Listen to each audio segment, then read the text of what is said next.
Hello everyone and welcome to Story Time Saturdays. I hope you have been fantastic this week.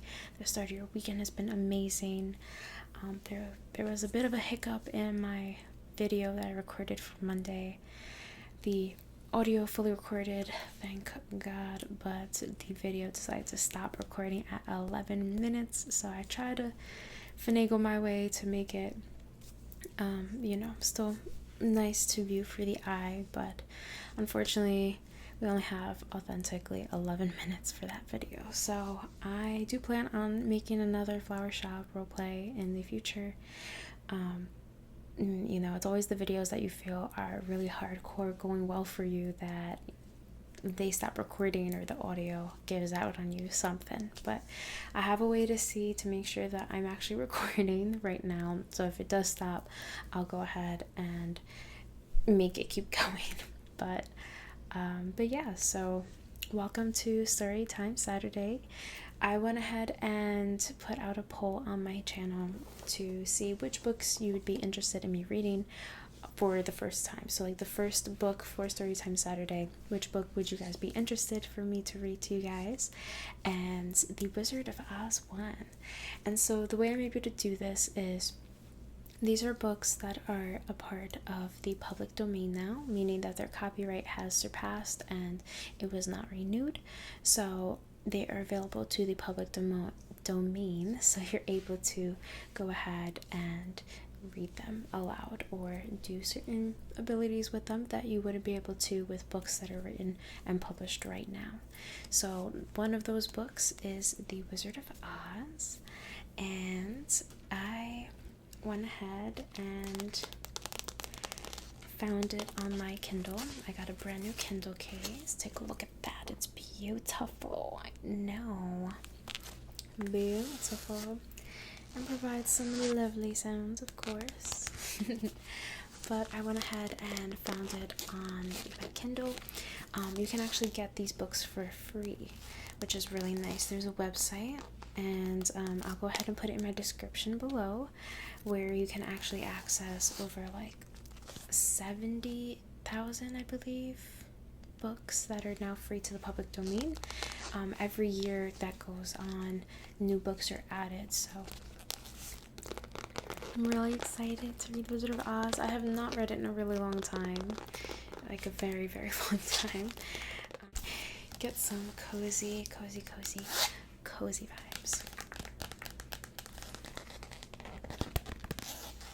Alright, so the name of the website is Gutenberg.com. I'm not 100% sure if I'm pronouncing that correctly, but it's called Project Gutenberg. I think I am. And they have the ebooks. It says, this ebook is for use of anyone, anywhere in the United States and most other parts of the world at no cost and no restrictions whatsoever. You may copy it, give it away, or reuse it under the terms of the Project Gutenberg license included. If you're not located in the United States, you will have to check the laws in the country where you are located before using this ebook. But yeah, so this website has a bunch of different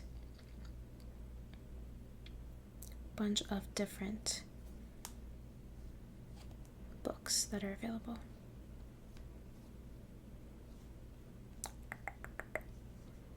Okay. Alright, everyone. So we're gonna start reading Chapter 1, Wizard of Oz, The Cyclone. Dorothy lived in the midst of the great Kansas prairies with Uncle Henry, who was a farmer, and Aunt Em, who was the farmer's wife. Their house was small. For the lumber to build it had to be carried by wagon many miles. There were 4 walls, a roof, a floor, which made one room, and this room contained a rusty-looking cook stove, a cupboard for the dishes, a table, 3 or 4 chairs, and the beds.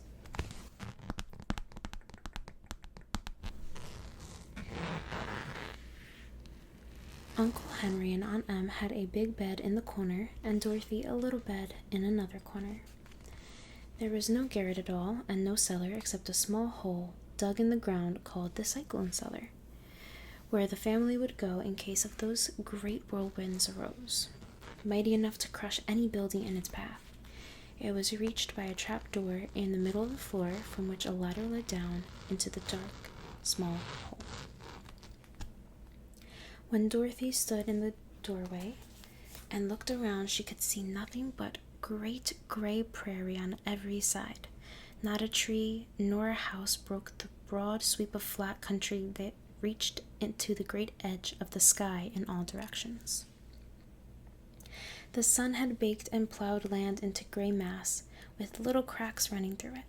Even the grass was not green, for the sun had burned the tops of the long blades until they were the same gray color to be seen everywhere.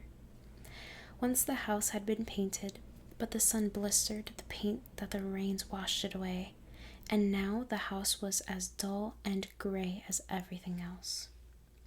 When Aunt Em came there to live, she was a young, pretty wife. The sun and wind had changed her, too.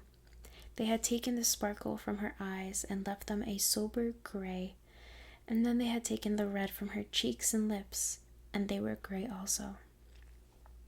She was thin and gaunt and never smiled now. When Dorothy, who was an orphan, first came to her, Aunt Em had been so startled by the child's laughter that she would scream and press her hand upon her heart whenever Dorothy's merry voice reached her ears. And she still looked at the little girl with wonder that she could find anything to laugh at.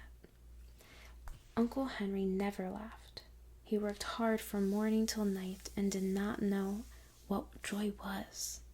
He was gray also, from his long beard to his rough boots, and he looked stern and solemn and rarely spoke.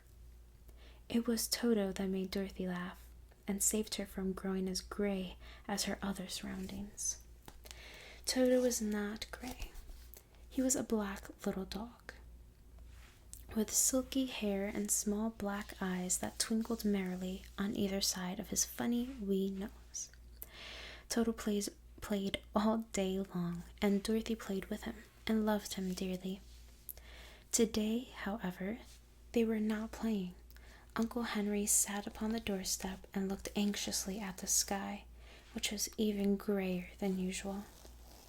Dorothy stood in the door with Toto in her arms and looked at the sky too.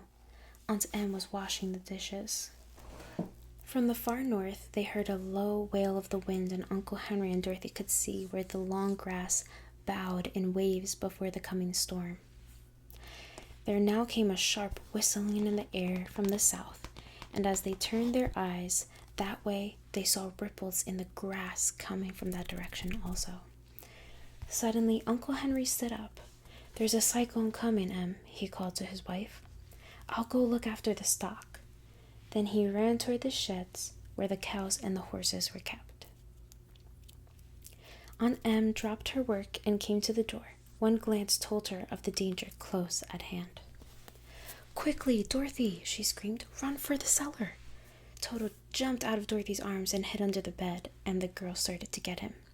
Aunt Em, badly frightened, threw open the trapdoor in the floor and climbed down the ladder into the small, dark hole.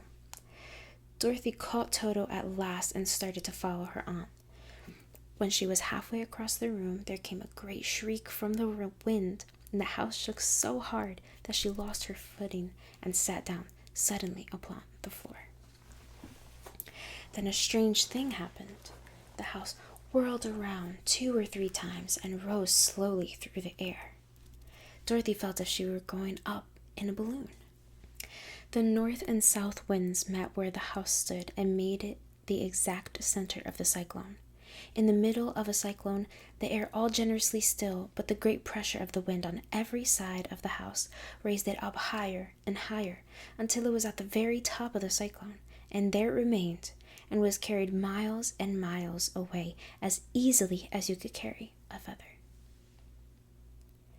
It was very dark, and the wind howled horribly around her, but Dorothy found that she was riding quite easily. After the first few whirls around and one another time, the house tipped badly. She felt as if she were being rocked gently, like a baby in a cradle. Toto did not like it.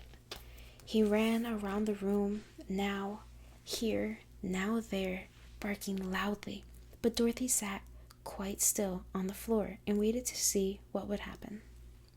Once Toto got too near to the trap door and fell in, and at first the little girl thought she had lost him. But soon she saw one of his ears sticking up through the hole, for the strong pressure of the wind was keeping him up so that he could not fall. She crept to the hole, caught Toto by the ear, and dragged him to the room again, afterward closing the trap door so that no more accidents could happen. Hour after hour passed away, and slowly Dorothy got over her fright, but she felt quite lonely, and the wind shrieked so loudly all about her that she nearly became deaf. At first she had wondered if she would be dashed to pieces when the house fell again. But as the hours passed and nothing terrible happened, she stopped worrying and resolved to wait calmly and see what the future would bring. At last, she crawled over the swinging floor on her bed and lay down upon it, and Toto followed and laid down beside her.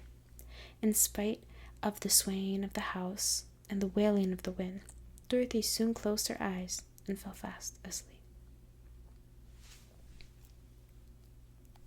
All right, everybody. That is what I have for you today. Some will vary. Some of the stories will vary. I might read 1, I might read 2, I might read 3 chapters a day. It all depends. But thank you so much for tuning in to our Storytime Saturdays. And keep an eye out for next Saturday as we'll read chapter 2 of The Wizard of Oz.